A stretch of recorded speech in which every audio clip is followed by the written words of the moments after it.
이제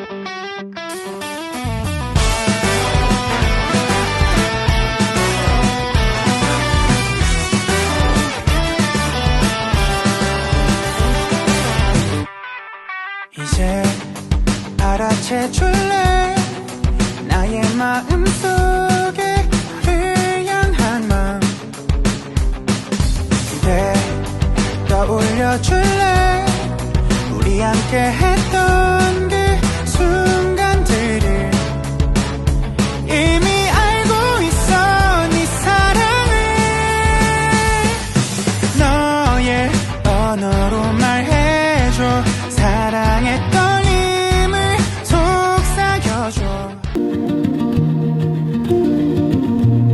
Sebuah sekolah, jadual kelas sering berubah tanpa sebarang makluman awal kepada ibu bapa. Perkara ini menimbulkan pelbagai kesulitan terutama dari segi pengangkutan murid. Hari ini, kita melihat bagaimana kelemahan komunikasi boleh menjejaskan kepuasan pelanggan dan imej sekolah.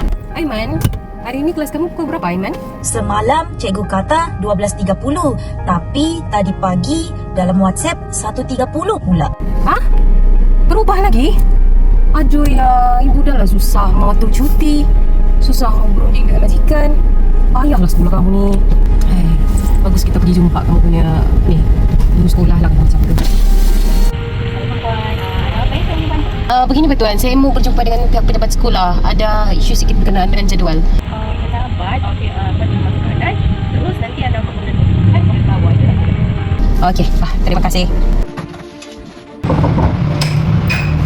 Assalamualaikum. Siapa kan? Oh begini Puan, saya ni Ibu si Aiman. Mau buat aduan tentang jadual kelas anak saya tu bang? Si orang dulu. Sebab jadual kelas anak saya ni kan berubah-ubah. Kalau jadual berubah pun, itu urusan guru. Iya betul Puan, tapi saya ni sebenarnya hanya mau penjelasan saja Pak. Memandangkan saya ni sibuk juga, kadang-kadang bekerja pun luar waktu. Saya pun tak tahu. Puan harus jumpa dengan guru kelas itu sendiri, okey? Assalamualaikum. Guru kelas saya tu kan? Ya, selamat pagi Puan. Ini Puan, saya ni Ibu si Aiman. Saya mau maklumkan tentang jadual si Aiman ni kan selalu sangat berubah-ubah.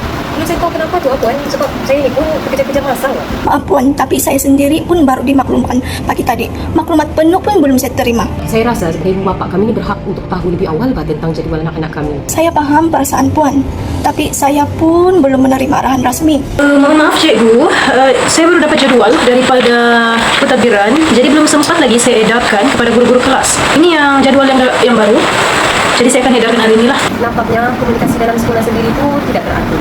Bagaimana lah kamu mau mengalukan, sedangkan guru kelas sendiri pun tidak tahu. Maaf ya Puan, boleh saya tahu apa yang berlaku di sini? Begini, saya ni sebagai ibu bapa, saya cuma minta kepastian saja. Sebab memandangkan jadual anak berubah-ubah ni, kami perlu waktu balik dengan majikan. Oh, betul Puan. Jika maklumat lambat sampai, memang akan berlaku salah faham.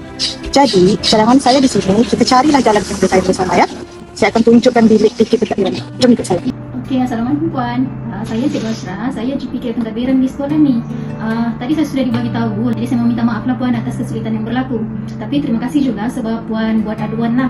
Saya pun sebenarnya cuma berharap sebagai ibu bapa pihak sekolah dapat lebih peka lah terhadap masa ataupun sebarang perubahan jadual kan untuk maklumkan dengan kami ibu bapa lebih awal. Betul Puan, saya akui terdapat beberapa kelemahan juga lah dari pihak sekolah ni. Jadi saya planning untuk buat beberapa inisiatif untuk mengelakkan lagi daripada perkara-perkara begini ni jadi lagi. Kalau ada jadual baru, kami akan inform awal dengan ibu bapa melalui WhatsApp. Dan selain itu, kalau ada sebarang aduan pihak ibu bapa macam pihak Puan, kami akan dimaklum balas sekurang-kurangnya tempoh 24 jam lah Puan. Saya juga akan pastikanlah saya punya staf kita di sekolah ini akan mengikuti latihan komunikasi dan latihan layanan pelanggan. Ya cikgu, saya bersetuju.